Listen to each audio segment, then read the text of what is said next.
So the title of my talk is El título es un enfoque psicobiológico al secesionismo catalán. Nos centramos, por lo tanto, en el ejemplo de Cataluña. Cataluña, como lo define Wikipedia, es una región que se encuentra en el noreste de la península ibérica, al otro lado de los Pirineos.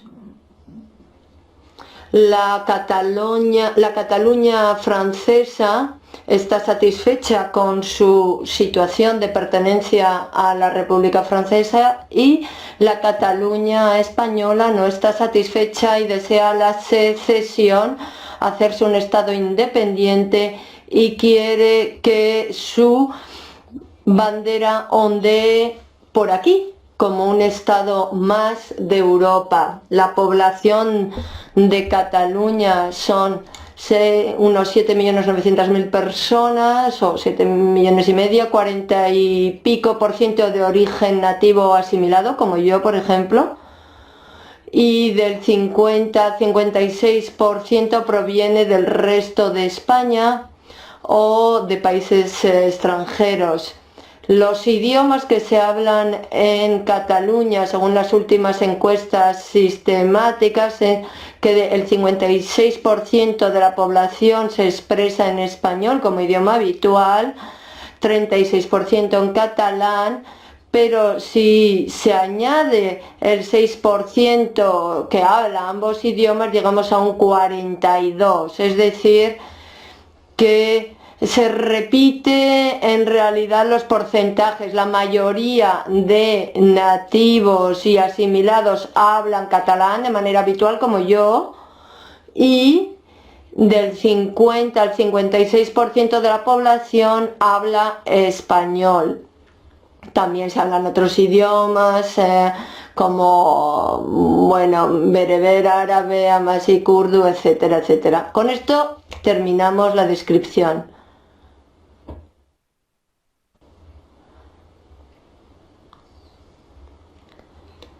Desde mediados de 2012 se ha registrado un aumento enorme del deseo de independencia en Cataluña.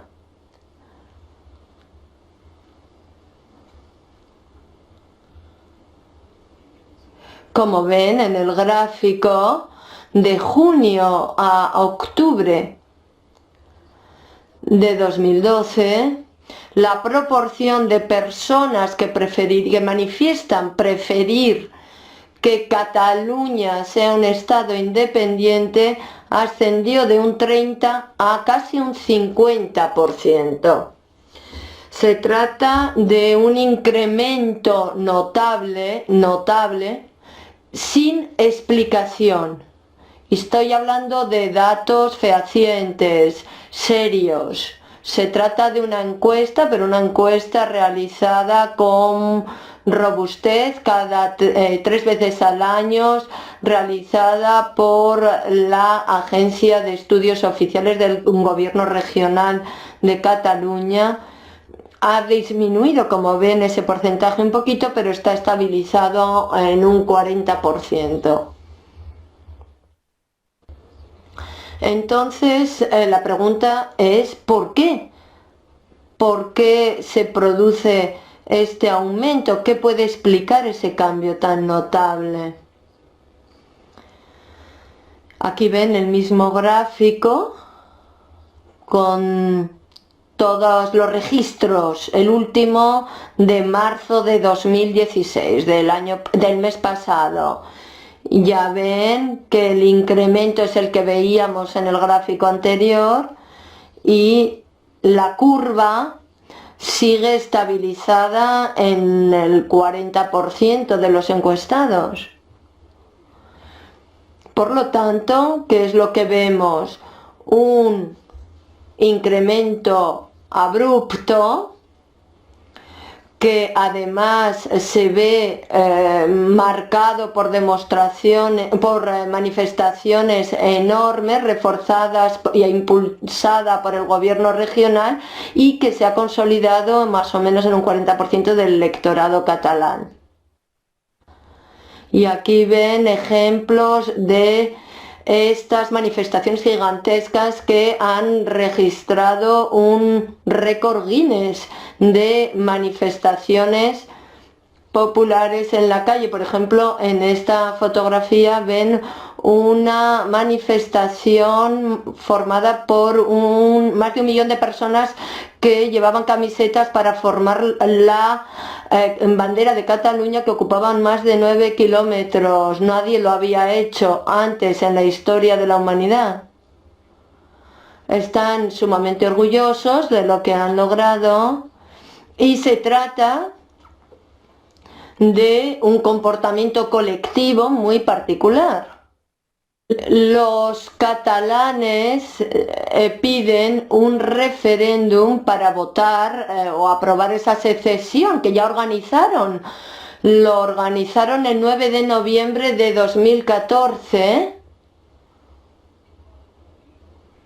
Un referendo paralegal, puesto que la Constitución democrática vigente española, aprobada en su día por los catalanes mayoritariamente, de hecho fue la región española que más votó a favor de la Constitución española en su día, por dar todos los datos, pidieron un referéndum que la Constitución española no contempla, y el gobierno regional lo organizó y se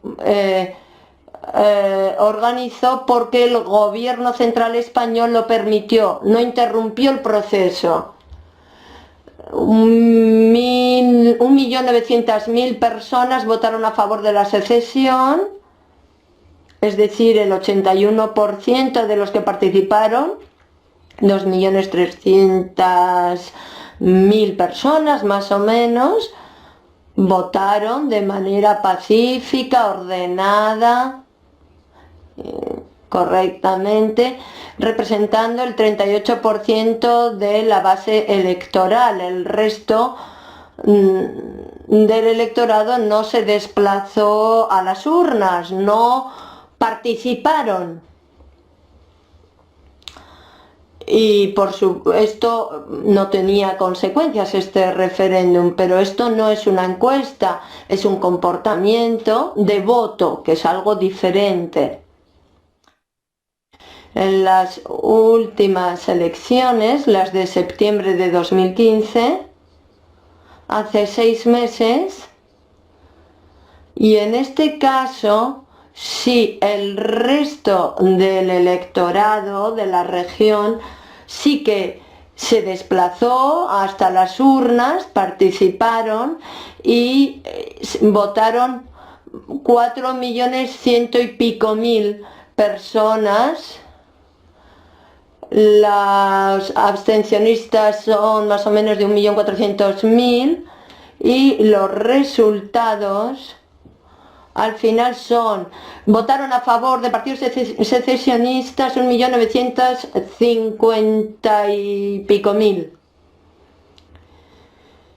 Muy cercano a esa cifra que ven ustedes, muy cercano a esa cifra.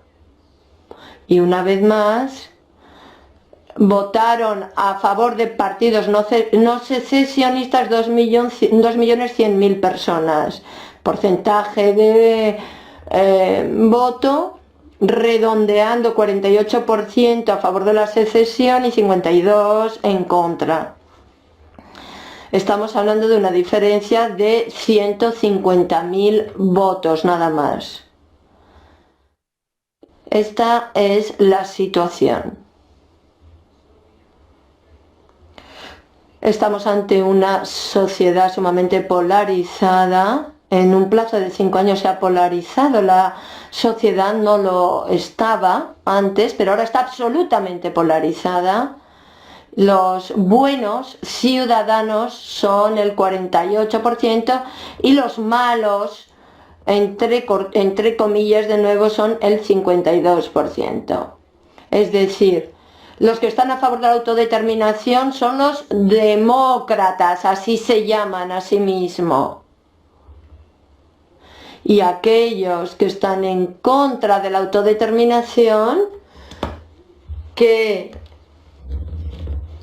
porque defienden que las reglas no permiten la autodeterminación, se les considera antidemócratas, y patriotas son los buenos, o los soberanistas, secesionistas o independentistas. Aquellos que están en contra de la secesión se les considera como traidores anticatalanes, se les llama también, se les tilda de unionistas, fascistas o botiflers en catalán, que es la palabra catalana para decir traidor.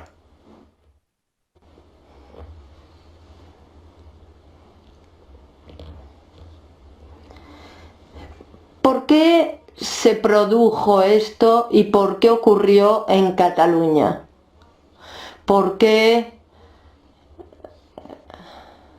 esto es una exigencia cuando uno quiere entender un fenómeno.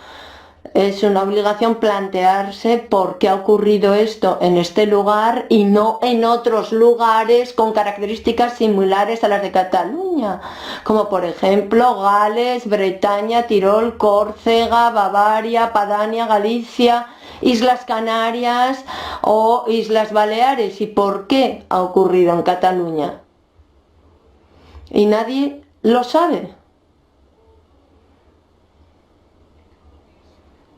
Aunque ciertos economistas que han trabajado con modelos de predicción de conflictos cuando existen barreras etnoculturales han demostrado que cuando se dan dos factores, la polarización y la fraccionalización, se combinan, ocurren a la vez en un país, las probabilidades del conflicto son más elevadas. Y los modelos también muestran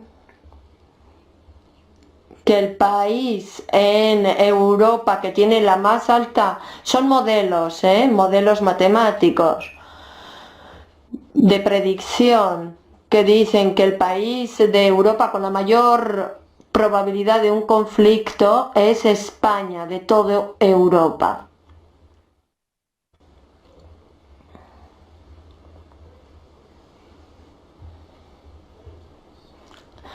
Ha habido docenas, cientos, miles de propuestas para explicar lo que ha ocurrido. Y aquí resumo algunas de las explicaciones. Crecimiento de falta de confianza entre Cataluña y España, cuestiones económicas, por ejemplo, la tendencia del gobierno español de imponer impuestos excesivos de carácter parasitario, por ejemplo, la falta de estatus de la política local o de poder, para emular el éxito del Barça, el partido, el equipo líder en el mundo, que puede inducir a creer en ciertas mentes que si se ha logrado algo así en ese sector,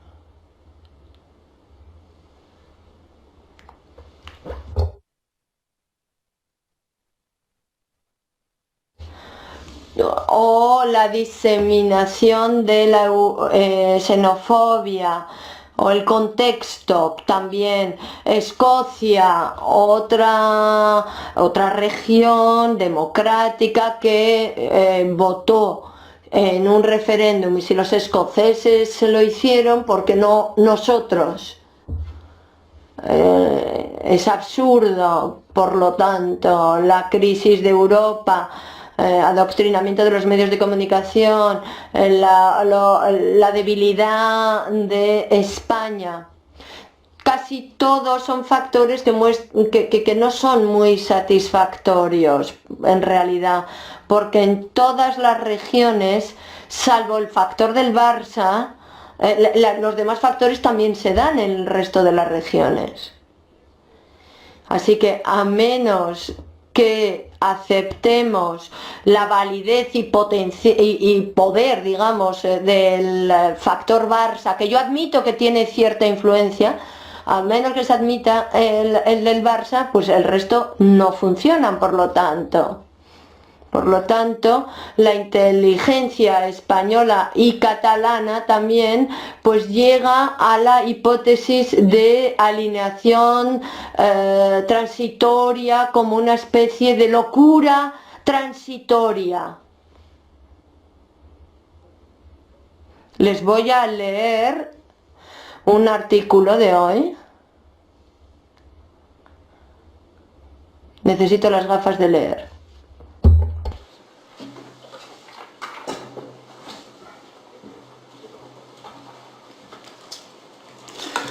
Need the other glasses. It's the paper of today. Estoy hablando de un periódico de hoy, El País, que es el principal periódico en español. En la contraportada, y se lo voy a traducir, dice: es un misterio, pero a veces las sociedades se ven atacadas por un virus de locura mística que se propaga como una epidemia. Nadie ha sido capaz de explicar cómo se produce, pero se trata de una epidemia que infecta, estoy traduciendo, que infecta los cerebros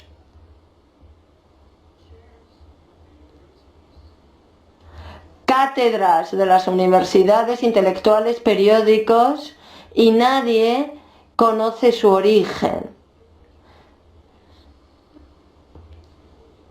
Y esto no se refiere a Cataluña, se refiere a otra locura mística que está viajando por todas las regiones de España y que se llama Podemos.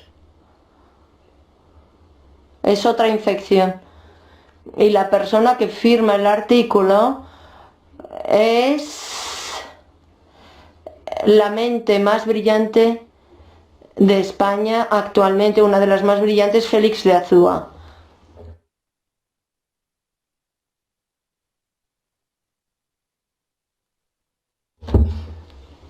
Esto lo han escrito premios Nobel,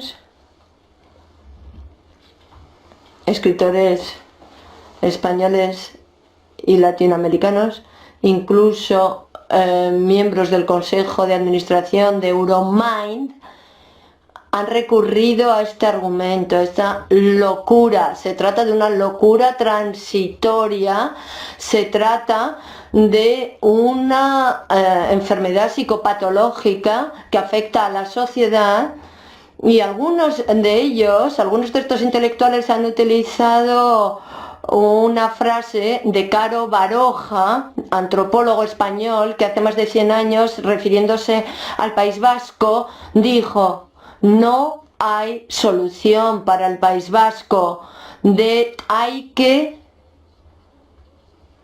mandarles trenes llenos de psiquiatras. La solución sería eso, enviar trenes llenos de psiquiatras, y algunos de los intelectuales españoles hoy en día han recordado esto y sugieren que a Cataluña se manden trenes llenos de psiquiatras.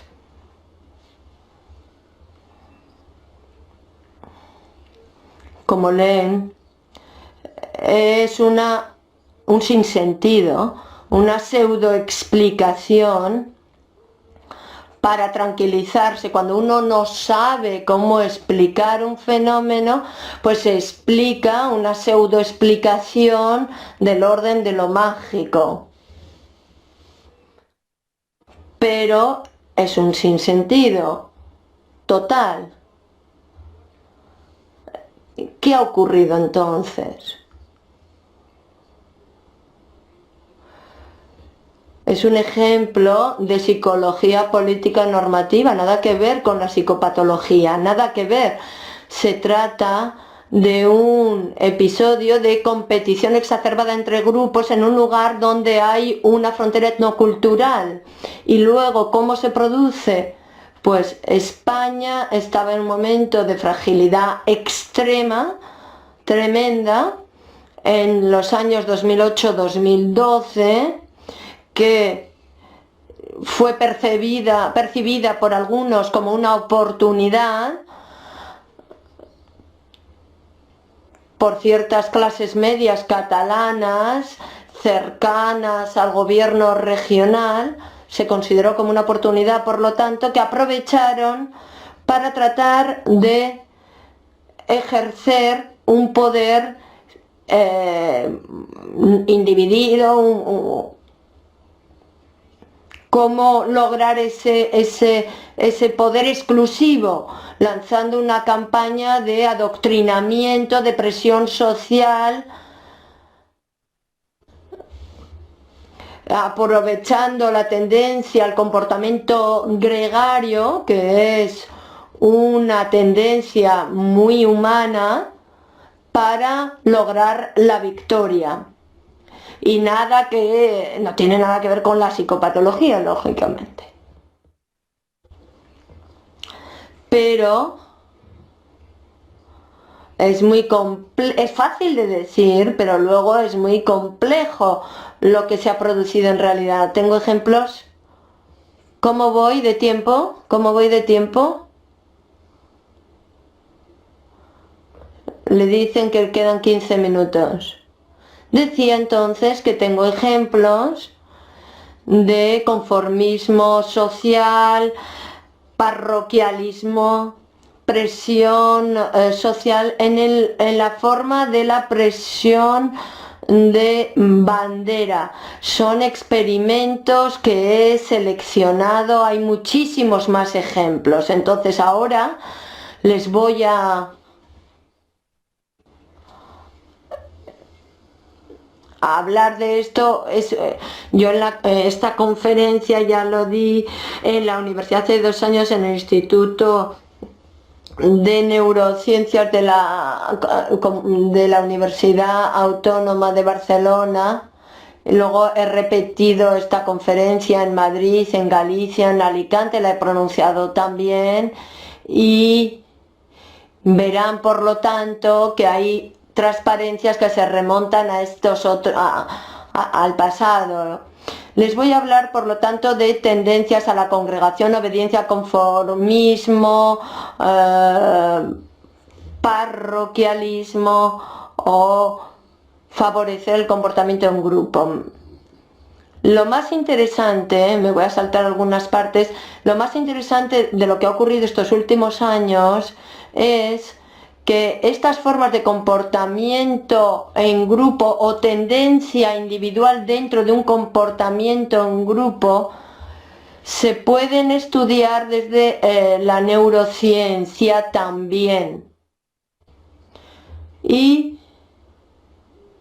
se puede estudiar en parejas, pequeños grupos, bandas, sectas. Se aplica a ideologías tanto religiosas como laicas, cualquier tipo de manifestación. El conformismo social o la obediencia. Es curioso ver que la inteligencia española olvida, por ejemplo, que personas tan relevantes como Keynes o Adam Smith ya se refirieron a estas tendencias, las estudiaron con ahínco sin recurrir a la psicopatología. Ahora, los experimentos de verdad los inició Solomon Asch en Estados Unidos, estudiando el conformismo social o la obediencia ante la presión de los otros. Él creó una situación en un laboratorio de psicología social y planteó la siguiente situación. Aquí ven una línea y los participantes tenían la oportunidad de ver la línea que después desaparecía y luego presentó otras líneas y preguntó a los participantes, esa desapareció, y preguntó, ¿cuál de las tres últimas se parece a la primera? Se parece más. ¿Cuál de las tres había desaparecido la primera? Se parecía más a la que vieron en primer lugar. Y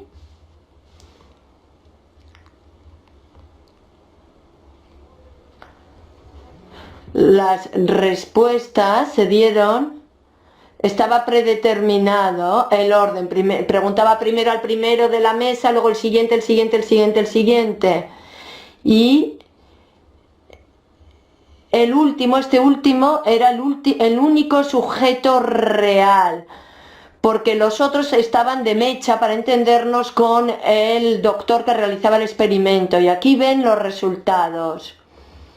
En algunas de las pruebas, los que estaban de mecha, entre comillas, respondían correctamente y decían la segunda. La segunda es la que más se parece a la línea que habíamos visto en primer lugar. Pero hubo otros ensayos en los que aposta respondieron de manera incorrecta y decían, por ejemplo, el primero decía la 1 y el siguiente decía la 1 y el siguiente la 1 y el siguiente 1. Y luego el sujeto real, que era siempre el anteúltimo, ya ven los resultados. Cuando la presión del grupo llega a entre 6 u 8 personas, el 40% de los sujetos investigados cambiaron su verdadera opinión y declararon o se sumaron y dijeron que era la 1, porque era lo que habían dicho los otros.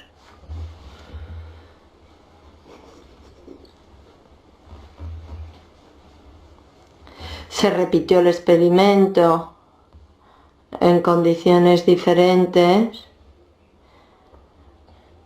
escribiendo en voz alta, y variaban un poco los resultados, pero el elemento esencial, el resultado fundamental, es que casi el 50% de las personas son capaces de cambiar de opinión para sumarse al grupo, a la opinión del grupo, incluso cuando saben que es un error la opinión del grupo, pero prefieren sumarse al grupo, y esto se reproduce infinitamente.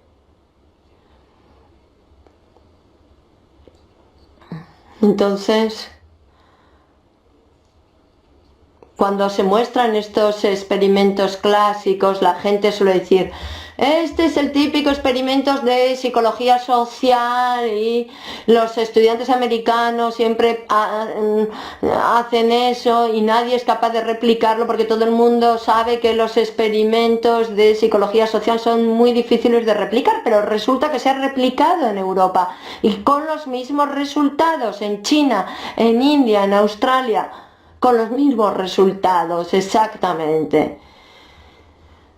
De hecho, Solomon sospechaba que las personas, no todas, la mayoría, no solo cambiaban su opinión sino que cambiaban su percepción del mundo, eran capaces de cambiar su percepción del mundo.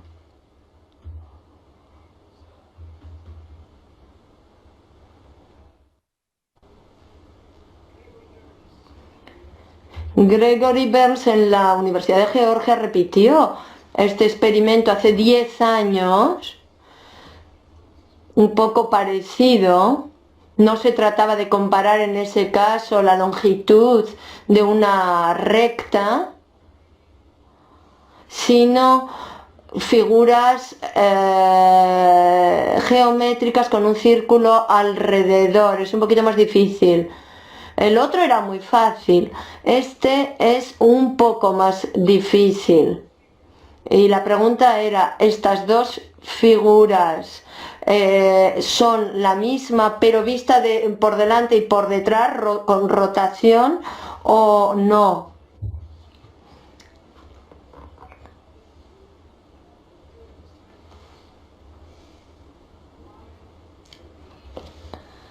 Se trataba de obtener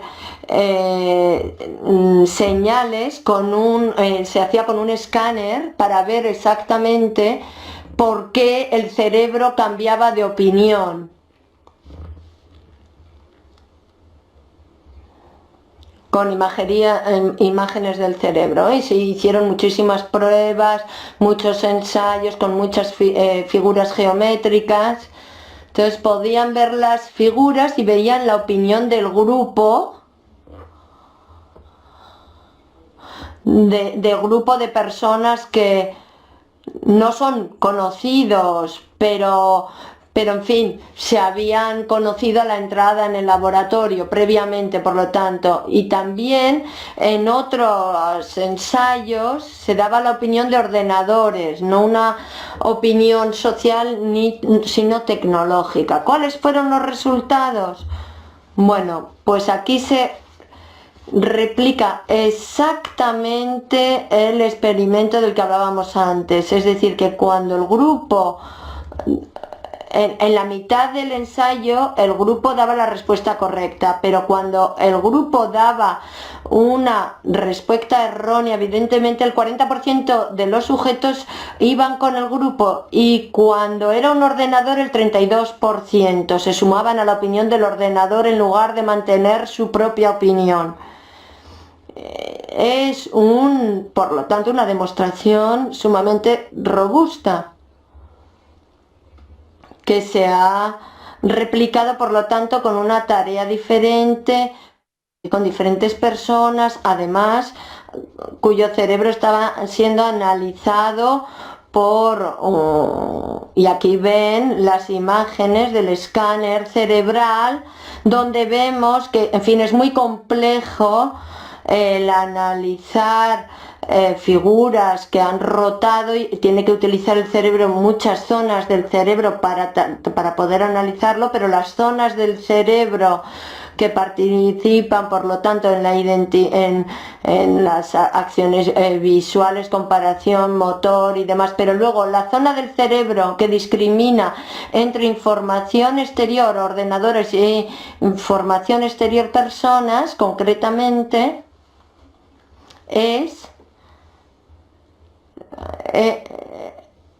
bien, estas son las imágenes del cerebro, la parte de arriba posterior, en el lóbulo parietal, dedicado a la percepción visual compleja. Y tenía razón Salomón, no solo cambian su opinión, sino que cambian su percepción del mundo o de las figuras geométricas, puesto que es esta zona del cerebro la que identifica estas imágenes. Y cuando las personas mantenían su propia opinión y no se sumaban al grupo, las zonas del cerebro activas son las zonas de implicación afectiva, las zonas de las amígdalas y estas partes centrales. Cuando se mantenían con su pensamiento independiente contra la tendencia del grupo, utilizaban estas zonas del cerebro, pero con un coste emocional.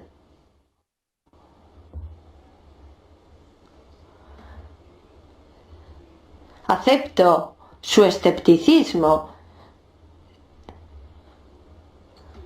Sin embargo,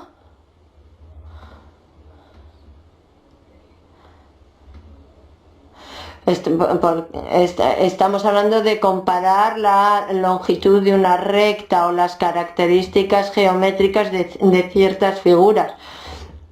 ¿Es esto lo mismo que mantener una ideología religiosa o ideológica? No, me dirán que no, evidentemente que no, lo otro es mucho más complejo, pero sí que nos abre una ventana sobre el potencial que representa la presión social. Aquí ven el mismo tipo de experimento de manipulación social para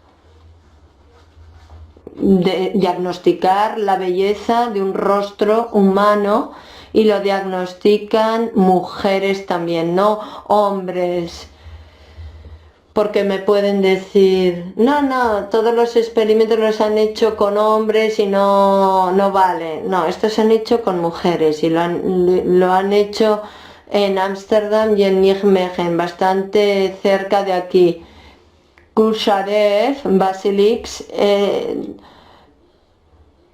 también hizo este experimento dentro de un escáner para ver con imágenes por qué el cerebro respondía de tal o cual manera. Entonces presentaba diferentes rostros, aquí tienen un ejemplo, y preguntaba al sujeto del experimento o les pedía que puntuaran la belleza de ese rostro de 1 a 7, 7 máximo, 1 mínimo. Y aquí ven la opinión, por ejemplo, de un sujeto, le ponía un 6. Y después,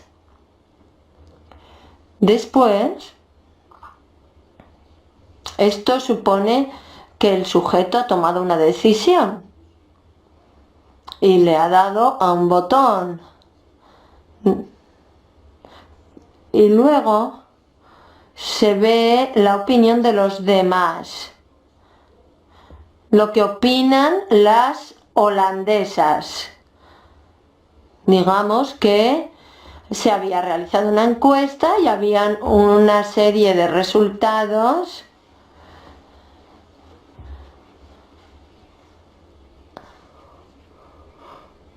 Aquí ven que el grupo había puntuado 8. Entonces usted le ha puesto una nota inferior, un poco más fea que el resto del grupo. Entonces uno puede considerar, me estaré confundiendo un poco. Y entonces el experimento evaluaba qué ocurre cuando se produce este conflicto. Uno no está con la mayoría a la hora de evaluar la belleza de los rostros. Y media hora después se daba la oportunidad al sujeto de volver a puntuar. Y entonces vemos que cambiaban los resultados. Aquí ven el resumen. Cuando el grupo de holandesas puntuaban los rostros de forma más positiva, los sujetos del experimento aumentaban su nota después. Cuando veían que el grupo de holandesas había puntuado al rostro peor, pues también bajaron la nota.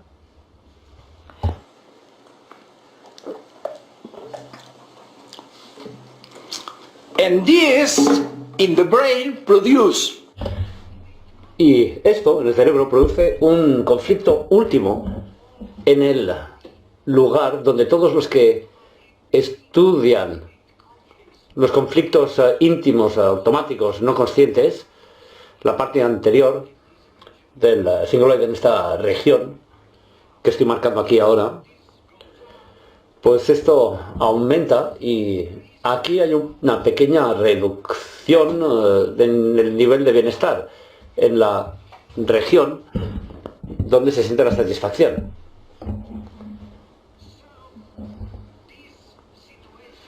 Pues esta situación de estar en conflicto con tu grupo produce una señal automática en el cerebro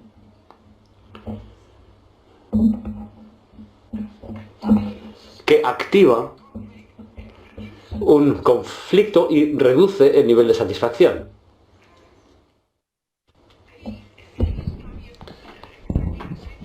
Estudió exactamente lo mismo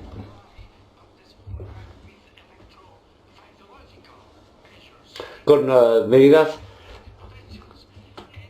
con potenciales eléctricos en el cerebro y consiguieron exactamente el mismo resultado. Y luego hay otros experimentos en los que aplicaron un estímulo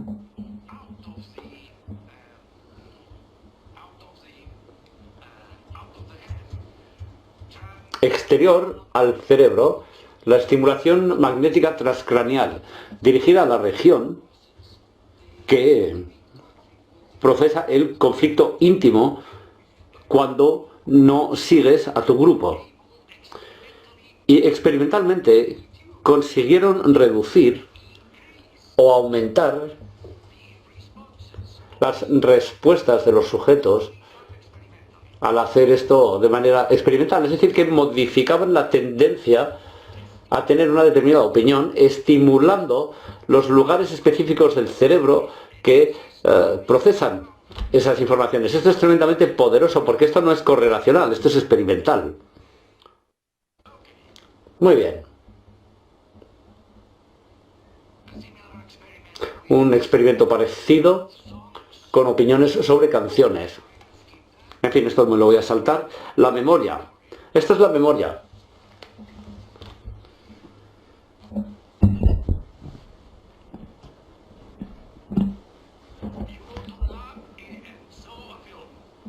Pues bien, ves una película con 5 colegas tuyos y todos veis la misma película. 3 días más tarde te hacen preguntas sobre lo que recuerdas de la película, muchas preguntas. Y tienes una recuperación perfecta de la memoria. Y luego 7 días más tarde,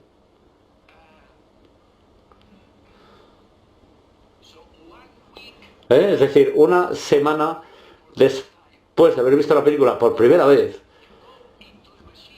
vas a la máquina para que se pueda seguir cómo procede el cerebro, cómo procesa esa información, cómo la opinión de los otros cambia tu propia memoria. ¿Vale? Y el mismo tipo de preguntas se hacen de nuevo, son preguntas de distintas escenas de la película, y aquí dicen, en esta escena la policía arrestan a un hombre, o en esta escena la policía arresta a un niño. Y bueno, si tienes una memoria fantástica, en tu memoria, en tu mente, la policía arrestó a un niño, pero todos tus colegas han dicho que no, que a quien arrestan es a un hombre. ¿De acuerdo? Resultados. El 68%. El 68%, a pesar de haber tenido una memoria perfecta 3 días después de haber visto la película, pues el 68% van con el grupo. 7 días más tarde y 14 días más tarde, 2 semanas más tarde, esto es cuando el grupo produce una opinión. Pero esto lo miden de nuevo 15 días más tarde sin el grupo. Y el 41% sigue manteniendo la opinión equivocada, que ha sido fabricado por el resto del grupo, no por ellos mismos. Y esto se ha procesado, los errores persistentes en la memoria fabricados por los demás. se fabrican en los lugares de la memoria que fabrican las memorias, para que así sean atractivas.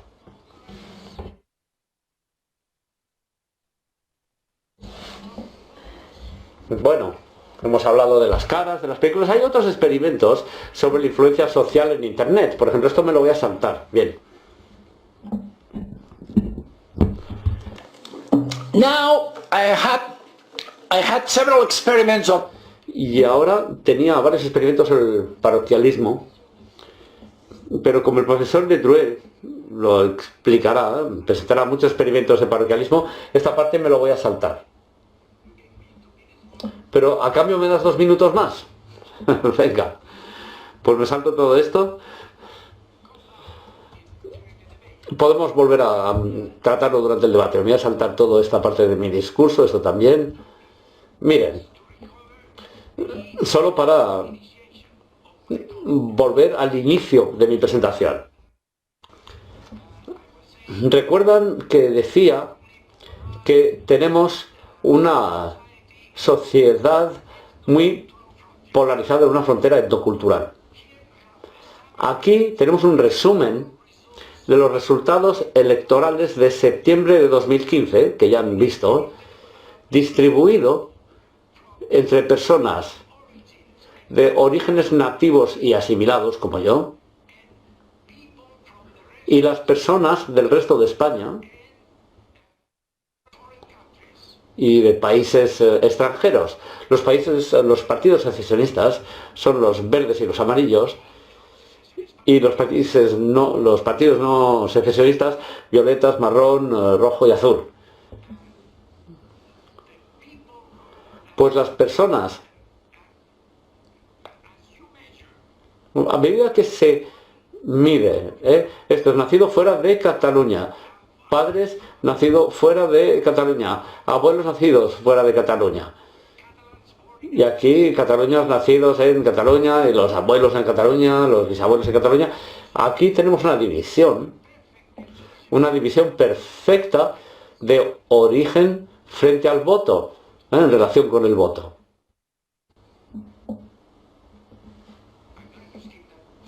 Bueno, esto también me lo voy a saltar. Este es un reto para el profesor de Drey, porque es el primer experimento que demuestra que el paroquialismo puede ser corregido experimentalmente. Como se vio anteriormente que la conformidad social también se puede manipular de manera experimental, pero esto me lo voy a saltar. Pues bien, en Cataluña vivimos en esta situación, exactamente en esta situación. Cuando los ejemplos de congregación, gregariedad, obediencia, conformidad, paroquialismo, van de los fans de fútbol y de demás cosas. Entonces, los resultados son muy curiosos, además de los que ya les he explicado anteriormente. Por ejemplo, aquí de nuevo tenemos la encuesta oficial del Gobierno de Cataluña. Esto es la opinión expresada respecto a la confianza, que puede ir de 0 a 10, mínimo máximo, de la ciudadanía catalana, la confianza que tienen sus instituciones. Los catalanes respetan a los medios. Segundo, a la policía catalana. Tercero, a las Naciones Unidas. Cuarto, al Parlamento catalán. En quinto lugar, al gobierno catalán. Sexto, a la Unión Europea. Séptimo, a la policía española. 8, a la justicia. 9, al ejército español, a los sindicatos, partidos políticos. Pero miren, a la monarquía española está al final. Al gobierno central, el penúltimo. Los bancos, los últimos.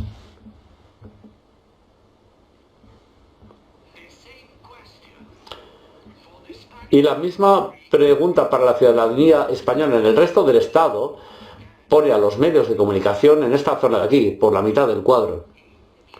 ¿No? Por la mitad. Y para ser informados acerca del mundo, los catalanes solo siguen los canales de televisión, solo el 33%. Las emisoras, es todavía más exagerado.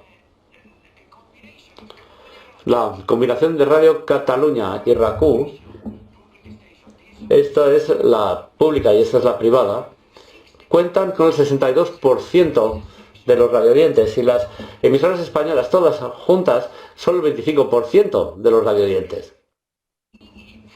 Y para ser informados acerca del mundo, los catalanes solo siguen los canales de televisión, solo el 33%. Las emisoras es todavía más exagerado. La combinación de Radio Cataluña y RAC1, esta es la pública y esta es la privada, cuentan con el 62% de los radioyentes y las emisoras españolas todas juntas son el 25% de los radioyentes. Los periódicos, el periódico preferido para los ciudadanos catalanes, La Vanguardia y El Periódico, dos periódicos de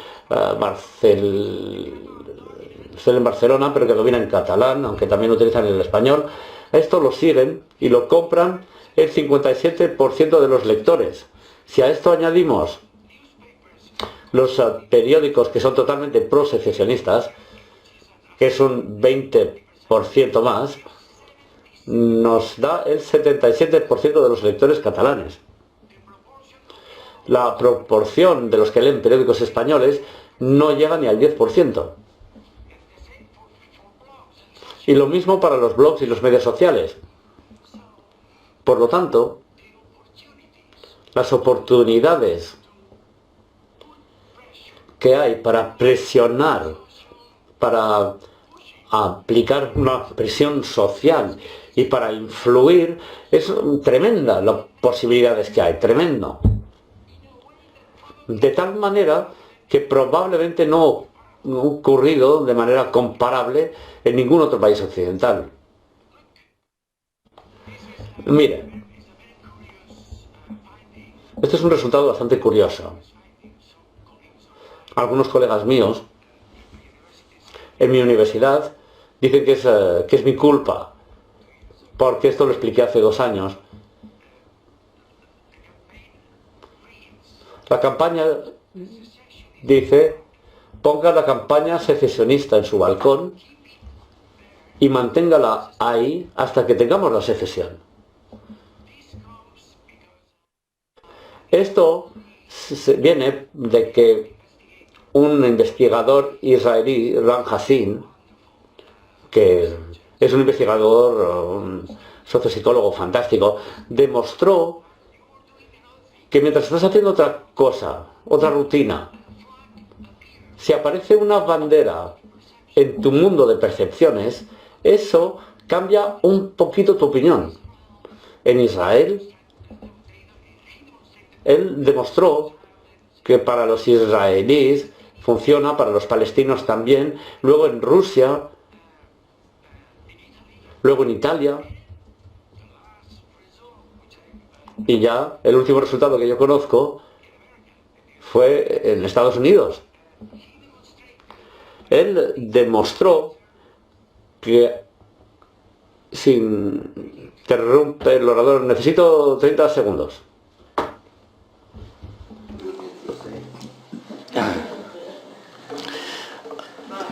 That just by put while Y bueno, mientras la gente contestaba en estos cuestionarios, algunos de ellos tenían esta pequeña bandera en los documentos, otros no. Y algunos respondían a estas fotografías. Como pueden ver, una fotografía son las mismas fotografías, pero en una de ellas aparece una bandera y en la otra no. Y tenían que contestar otras cosas, no a esas cosas. Y esto, solo eso, hacía que cambiase la opinión en los Estados Unidos. En la última campaña presidencial, en estados que estaban a favor de Obama, simplemente poniendo eso, la bandera,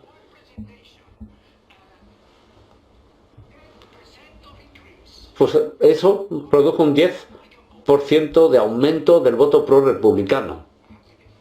¿Y ya he terminado?